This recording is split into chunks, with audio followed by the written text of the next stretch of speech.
नमस्कार. महासागरच्या खरीखरीमध्ये मी सुजाता आपले स्वागत करते.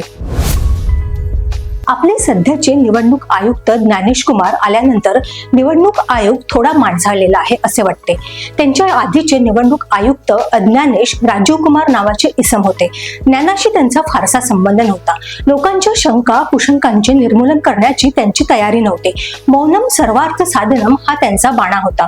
त्यामुळे विरोधकांनी किंवा सामान्य माणसांनी घेतलेल्या कोणत्याही आक्षेपाबाबत स्पष्टीकरण करणे किंवा शंकेचे निराकरण करण्याची त्यांची तयारी नव्हती आणि या गोष्टीची त्यांनी तमा बाळगलीच नव्हती. महाराष्ट्र विधानसभेच्या निवडणुकीत लोकसभेच्या तुलनेने विधानसभेच्या मतदारांची संख्या लक्षणीयरित्या वाढलेली होती. त्यावरून बराचसा वादविवाद झाला होता. पण त्याबद्दल अज्ञानेश असलेले राजीव कुमार चकार शब्द काढायला तयार नव्हते, बोलायला तयार नव्हते.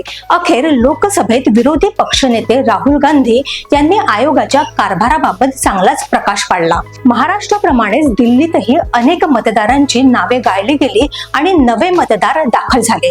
या सर्व बाबी निश्चितपणे संशयास्पद आहेत. आता लवकरच बिहार आणि बंगालमध्ये निवडणूक होणार आहेत. त्यामुळे त्या राज्यातील निवडणूक कशी पार पडते याबद्दल शंका कुशंका व्यक्त होणे स्वाभाविक आहे. मतदार यादीबाबत बराच गोंधळ झालेला आहे. त्यामुळे आयोगाने काही बाबींचा विचार करणे गरजेचे आहे. सर्वोच्च न्यायालयाने मतदानाची आकडेवारी बूथनिहाय प्रसिद्ध करावी असे सांगितल्यानंतर निवडणूक आयोगाने यासाठी अनुकूलता दर्शवलेली आहे. नव्या आयुक्तांच्या आगमनानंतर मतदानाची आकडेवारी बूथ प्रमाणे जाहीर केली जाईल हे आश्वासन निवडणूक आयोगाने न्यायालयात दिलेले आहे. सुरुवातीपासून किती मतदान झाले आणि शेवटच्या तासामध्ये किती मतदान झाले याचे आकडे जास्तीत जास्त 2 दिवस म्हणजेच 48 तासात सांगितले गेले तर संशय निर्माण होणार नाही. नवे निवडणूक आयुक्त याबाबत सकारात्मक आहेत.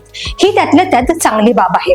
कोणी एकेकाळी TN शेषन नावाचे कडक शिस्तीचे निवडणूक आयुक्त होते. त्यांच्या नावाने भल्या भल्यांना कापरे भरत होते असे म्हणतात. त्यांनी त्यावेळी असलेल्या नियमापर हुकूम कारभार करून अनेक गैरप्रकार थांबवलेले होते. पण आता गेल्या काही वर्षात निवडणूक आयुक्त चक्क मुका म्हणजे अबोल बनला होता. आता सर्वोच्च न्यायालयाच्या धक्क्यामुळे का होईना आयोगाने संशय दूर करण्याचा प्रयत्न केला तर विनाकारण आरोप होणार नाहीत. मतदानाच्या टक्केवारीचे आकडे यापूर्वी लगेच दुसऱ्या दिवशी जाहीर होत असत. आता तर त्यापेक्षाही वेगवान यंत्रणा कार्यरत आहेत. इलेक्ट्रॉनिक मशीन आहेत. मग मतदानाची टक्केवारी जाहीर करण्यात 10-12 दिवस वाढण्याचे कारण काय असा साधा प्रश्न मतदारांच्या मनात आला तर त्यात नवलते काय? मतदानाच्या टक्केवारीत 5-6% फरक असणे हे संशय वाढवण्याचे कारण होऊ शकते. एकूणच जनतेच्या मनातील संशय शक्यतो वाढूच नये असे निवडणूक आयोगाने ठरवले पाहिजे. या दृष्टीने आताचे निवडणूक आयुक्त ज्ञानेश कुमार यांनी घेतलेली भूमिका भले सर्वोच्च न्यायालयाच्या दट्ट्यामुळे घेतलेली असली तरी ते स्वागतास पात्र आणि योग्यच आहे. निवडणूक आयोगाबद्दलची साशंकता दूर होणे ही आजची पहिली गरज आहे. ज्ञानेश कुमार यांनी पहिले पाऊल टाकलेले आहे. पुढे काय होईल ते त्यांनाच ठाऊक असेल. अशाच घडामोडींसाठी बघत रहा महासागर.